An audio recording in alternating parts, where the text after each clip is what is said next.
Going down, everybody. It's your boy. That guy, Mile High, tuning back in for another one of them. I was gonna say bangers, but it's another reaction. This time we're doing a reaction to the inside of Eminem's $100 million mansion.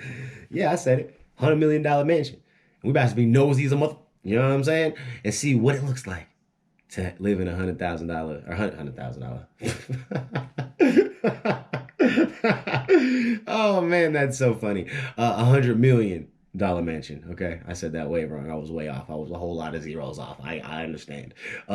Anyways, man, let's jump into this. Strap in. It's about 10 minutes long, and we're gonna see what's going down. All right. Shout out to I think this is the richest where we got this video from. But yeah, we about to react to this and see what it's like. Anyways, record the screen, hit that full screen, and let's jump into it right now.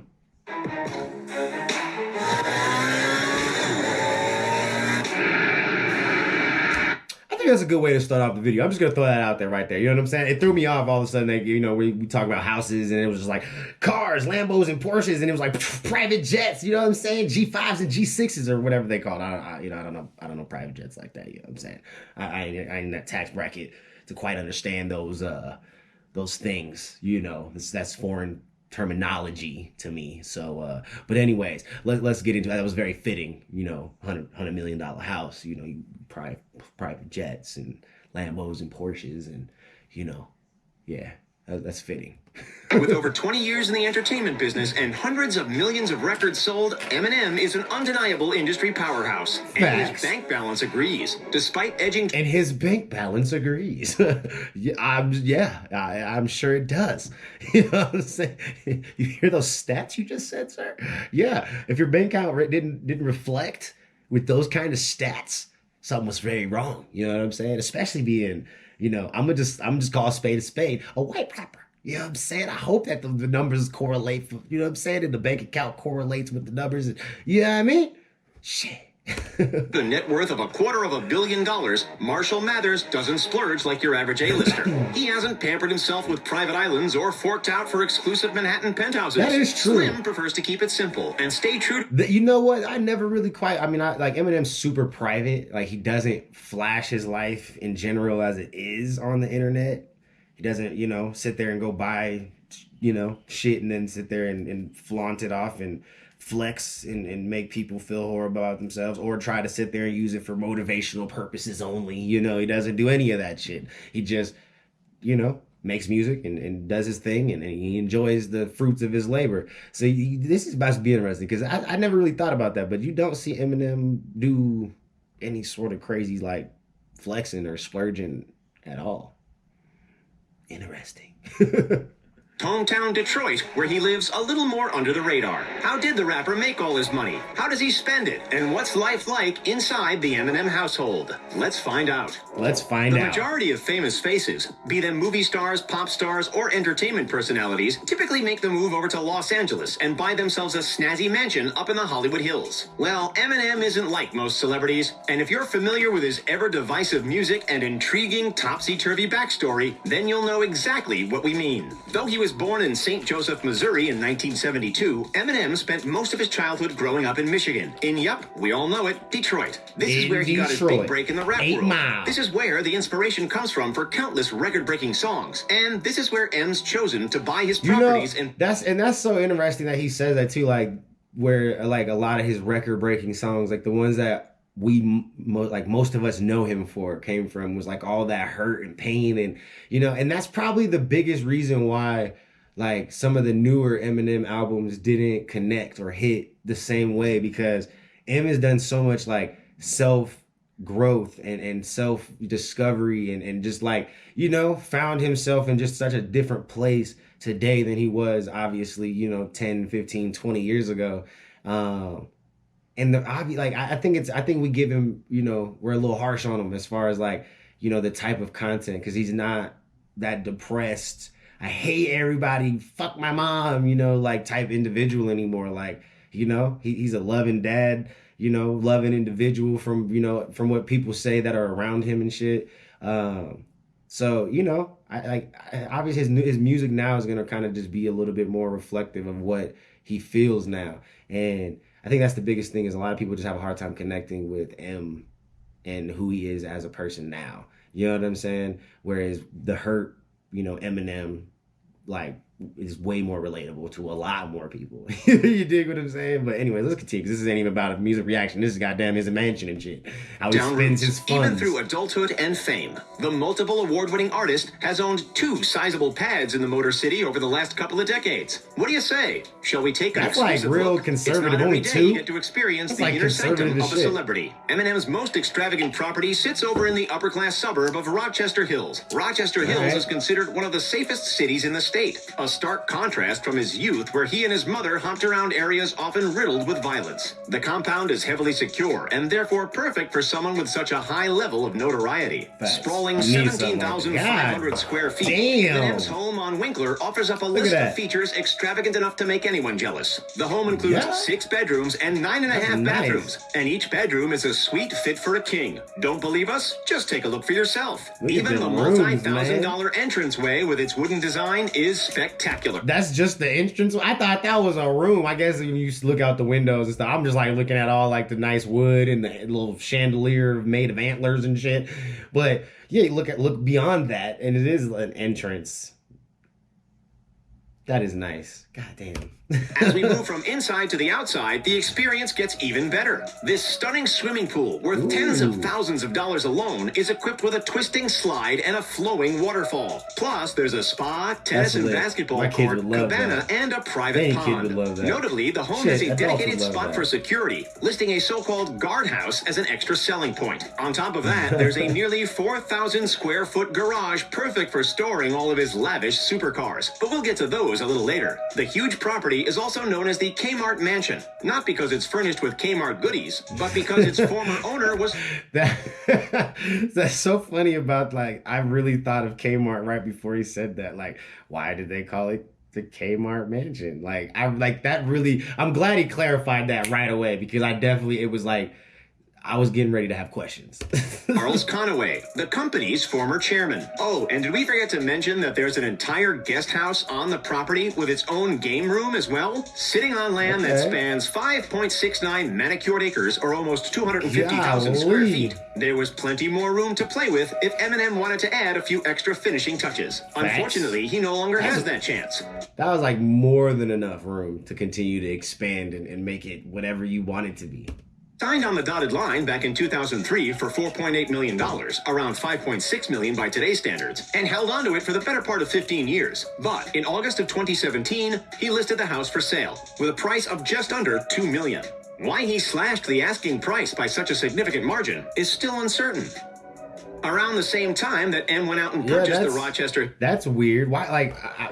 That's a question that I'm curious about. Like, was it, 'cause in 2017 we definitely weren't like in like a housing crisis for sure. I don't feel like, because the last one was like 2008. I feel like in 17 we was doing all right. I feel like the market was pretty strong at that point. Yeah, that's cheap. 2 million, unless you just wanted to dump it, like, you know what I'm saying. That's like the only thing, is you just have enough money that like that extra $2 million wasn't worth the headache of like holding on and maintaining and, you know, having staff continue to keep up this property that you're probably not using anymore, because I'm sure he probably was in a different house at that point. But anyways, let's continue. He acquired another Detroit mansion. The home at 19766 Westchester Drive was built in 1996 and boasts over 8,900 square feet of space. And it became Marshall's for a hefty fee of $1,483,500. Okay, so that could have been what it was right there. Like, I mean, you didn't end up spending any more money to just move houses. You actually made some money still, you know what I'm saying? I mean, you lost money essentially still, but you kept some money of that $2 million in your pocket buying this house. But I'm pretty sure this house was a little bit smaller, because then they said that other one was like 20 or 17,000 square feet or something, livable space or something. So this is like half. Approach the mostly brick mansion via a large driveway and are met with a subtle yet eye-catching few $1,000 fountain upon arrival. At the time of its purchase, he was still married to his now ex-wife, Kimberly Scott. Sure, $1.5 million is expensive for the area, but these kinds of properties in places like LA or New York could easily be worth 10 times as much. Even though the rapper owned the nearby Rochester Hills home, which was larger, he tended to spend the majority of his time here. As of February of 2019, Zillow estimated the value of Eminem's Clinton Township home at just under $1.8 million. It's certainly a step up from the comparatively cramped spaces in which he spent his earlier years. If you're a fan of Eminem, then you've surely seen the 8 Mile movie. Did you know that it's named after 8 Mile Road, near which the budding young lyricist grew up? South of 8 Mile Road, at 19946 Dresden Street, in the suburb of Greenbrier, you'll find Slim Shady's childhood home. Compared to the colossal mansions that we've already seen, this small, wooden, 767-square-foot single-family home isn't much to gloat about. Public records show that Eminem's mother purchased the house for $19,900 in 1987, and it wasn't worth more than $30,000 or $40,000 by the mid-2010s. While man, like, you know how beautiful it would be to be able to buy a house right now for that type of money? Like, I spend more on cars than she bought a house? God damn. Times have changed. Times have changed. Jesus Christ. Eminem doesn't own it and hasn't lived within its walls for years. It remains a significant piece of his history and is also considered a significant piece of Eminem memorabilia. The divisive rapper has clearly managed to turn it around since his time on Dresden Street. These days, his trophy room alone, jam-packed with Grammys, MTV Awards, and even an Oscar, would rival his entire childhood home in terms of size. It wasn't just hard for Eminem in the early days, it was hard for his family too, especially his daughter Hailey, who grew up witnessing... Just the trophy room is bigger than his old house. Gosh, that's different. Parents' tumultuous relationship. Fast forward to today, and Hailey is thriving. She's no longer living under someone else's roof and has acquired her very own 4-bedroom house in Detroit, which she shares with her adorable Shiba Inu pup named Lottie. When Hailey was asked if she sees her father often and if he's supportive, she said, quote, "Of course, we are very close. Whether or not he's the one who paid for her house, though, remains unclear." Hold up, let's rewind for a second. If he did, who cares? Whose business is that? That is nobody's business if he decided to buy his daughter a big-ass house.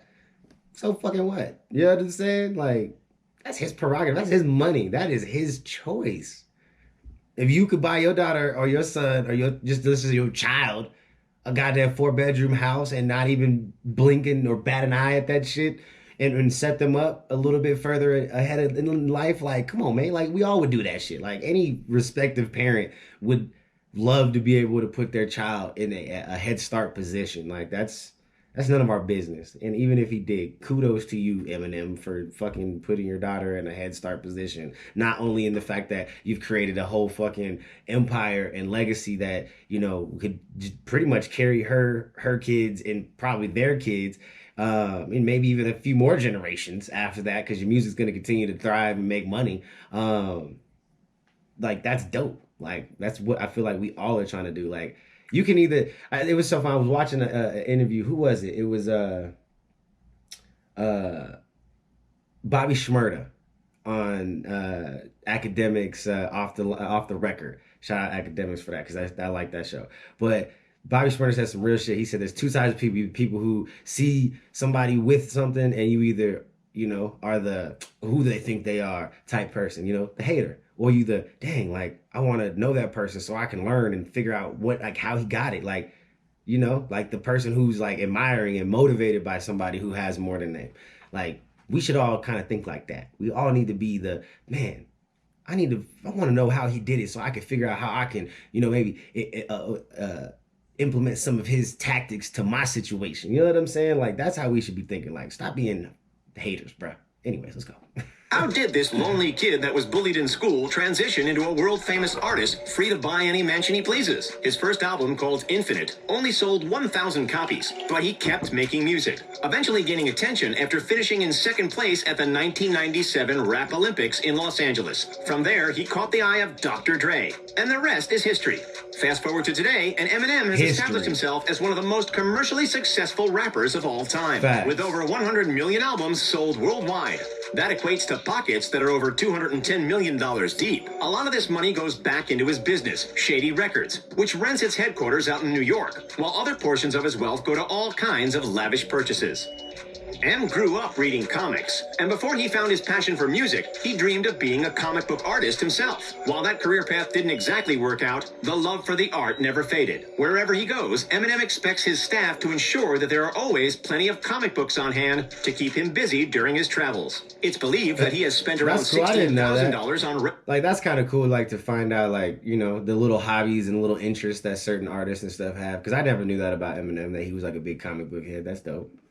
Arcade games like Donkey Kong and Space Invaders, and far more on traditional limited edition comic books. According to one of the guys Eminem works with at Shady Records, the rapper's most valuable comic is Amazing Fantasy number 15, in which Peter Parker and Spider-Man make their first appearance. In good condition, these are worth from $500,000 to upwards of $1 million. Jesus. To call Slim Shady a fashionista, well, that'd be just flat out wrong. While he has sported the tux on the odd occasion, for the most part, this rapper is seen in baggy sweats, oversized hoodies, and comfy kicks. But there is one accessory that M's not afraid to throw a little bit of money at. His clothing has got like a little bit more fitted for sure. Like, you know, it's definitely not like as childish as it was, but it's definitely not changed a whole lot. You know, he's still, you know, M, but it's like a little bit more sophisticated. You know what I'm saying? Just a little bit, not a whole lot. Like, he's still true to himself. He still likes to wear comfortable, you know, clothes and shit. You definitely don't see him in suits very often, or nice, yeah, like just suits and shit like that. You just don't see him in that. Like, his clothes is always nice. I mean, this motherfucker's a millionaire. Like, I hope his shit's nice all the time. But you know what I'm saying. His wristwear, preferring to keep his watches clean and classic. He's been snapped wearing various Rolexes and an odd assortment of G-Shocks throughout his career. His first Rolex was no spur-of-the-moment purchase. It was a self-reward for all his hard work. And before he splurged thousands of dollars, he had the responsible foresight to call up his manager to make sure that he could actually afford it. Since then, his collection has grown tenfold, with a yellow gold Audemars Piguet Royal Oak piece worth over $40,000 becoming a recent accessory of choice. In several publicity photo shoots, he has sported a Rolex Datejust, which can fetch tens of thousands of dollars, as well as the luxurious Rolex President Day Date, which is also around the $30,000 to $40,000 mark. With so much money to burn, that's like real subtle too. Like, he like, I was expecting his watch collection or, like, you know, watch choices to be a little bit more extravagant, because there's that, you know, we definitely know there's some Rolexes that are worth way more money than that. There's definitely just other watches in general that are just worth fucking 10 times some of those prices that he was saying. And that, you know, that's crazy. Like, it's not saying that like his watch choices or his watch selection is cheap, because it ain't by any means. But it's definitely subtle. Like, it's nothing, like he's subtle flexing, you know what I'm saying? Like, he's like, bruh, like, it's a Rolex. Like, what are you gonna say to me wearing a fucking Rolex, bro? It don't matter what kind of Rolex. It's a Rolex, dog. It don't tick when it fucking tells time, nigga. Like, what are you saying to me? Anyways, yeah. Rumors have flooded in over the years suggesting that the legendary rapper owns his personal private jet. It wouldn't be much of a surprise. A lot of rappers, some of whom are far less famous and have far shallower pockets, have their own personal wings. Champagne Pappy, Diddy, Nicki Minaj, and Snoop Dogg, just to name a few, despite his industry peers choosing to... Well, okay, the fact that you just listed off a group of individuals that are all not short-handed in pocket fucking availability. Like, pretty sure Drake is probably got about the same amount of money as Eminem at this point. Snoop probably does too, because that nigga does way more than just music. He's got his record label stuff, him over with movies and all sorts of shit. He got that bag too, TV and shit. That nigga got that bag. I mean, all the people that he just mentioned off on there, like, every one of them has a stupid serious bag. Like, those weren't like, oh, lesser rappers than Eminem at all by any means, especially when you're talking money. Eminem takes a different approach. Renting. The reality is that owning a depreciating asset isn't always the smartest financial decision. And what's the use of having a multi-million-dollar metal bird sitting in the backyard? See, so that's even different, because I'm pretty sure, I think Snoop actually owns his, and I'm pretty sure Drake owns like 2 or 3 of them motherfuckers, don't he? So But I mean, it is smarter. I would rent them motherfuckers too. Like, why own a goddamn jet when you could just rent that motherfucker anytime you needed it? Most of the time unused. Slim just charters a private plane whenever the need arises. For a low-cost private jet service, expect to shell out between $1,300 and $3,000 per flying hour. For the more lavish, jam-packed with all the amenities you can imagine, the bill can easily exceed 10 grand. While there may not be any personal jets in the garage, the list of out-of-this-world hypercars in his collection is enough to make any petrol head's jaw drop. Over his tenure at the top of the charts, Slim Shady's been spotted cruising around in everything from a $400,000 Lamborghini Aventador to a nearly $200,000... Did he just say an Aventador? Isn't it Aventador or whatever? Aventador or whatever. He said Aventador. Shady's been spotted cruising around in everything. Wrong, but I know that $400,000 Lamborghini Aventador to a nearly $200,000 Porsche Aventador. That's how you say it. He said that real wrong. 11 GT3 RS. Throw in the Ferrari 430 Scuderia, McLaren MP412C, and the Audi R8 Spider, each valued between $150 and $350K, and you start to get a better understanding of the kind of extravagance that once sat in the Rochester Mansion's 4,000 square foot garage. I would drive every one of those those exotic supercars are the perfect partners to the many workhorse vehicles he owns, like the Cadillac Escalade and the Hummer H2. Based on this photo, however, his pride and joy is the Dodge Super B. The company produced these old-school cars from 1968 until 1971, and then brought them back decades later in 2007. Bet your bottom dollar that the one in Eminem's collection is a 1970 classic. If you woke up tomorrow rich and famous, would you stay in your own hometown like Eminem did, or would you move somewhere else? If so, where? Let us know in the comments. Hometown. He stayed in the same state. Pretty sure, right? I guess if he stayed in Detroit, he just moved to a different city or a different county of Detroit or whatever. Right? I guess that counts. But yeah, I don't have anything else to say about that. It was what it was. I think it was very predictable. There was some things that we learned. At least I learned. I didn't realize like how much of a comic head Eminem was. The fact that like he's got to have comics everywhere and an abundance of them. You know what I'm saying? And then the cars, like I didn't necessarily take Eminem for like a car enthusiast necessarily, and not saying that he's got like this crazy outlandish like car collection, but it's respectable. You know what I'm saying? Like if those are all the cars he's got, I'm sure there's probably a few that were missed and he's probably acquired over the time, because this is a video I think was recorded actually a year ago. So in a year a lot can change. I'm sure a lot has changed. So yeah, but y'all let me know what y'all thought about the house that he was in. It was very, very vague, but I didn't expect a whole lot of us to, I didn't expect us to have the ability to be super duper nosy with somebody who's so goddamn private. You dig what I'm saying? He wasn't about to just let nobody just walk up in his crib and just, you know what I'm saying? You know what I mean? That's just not gonna happen. You know what I'm saying? But yeah, y'all let me know what y'all thought about that down in the comments below, and catch you on the next one. Peace.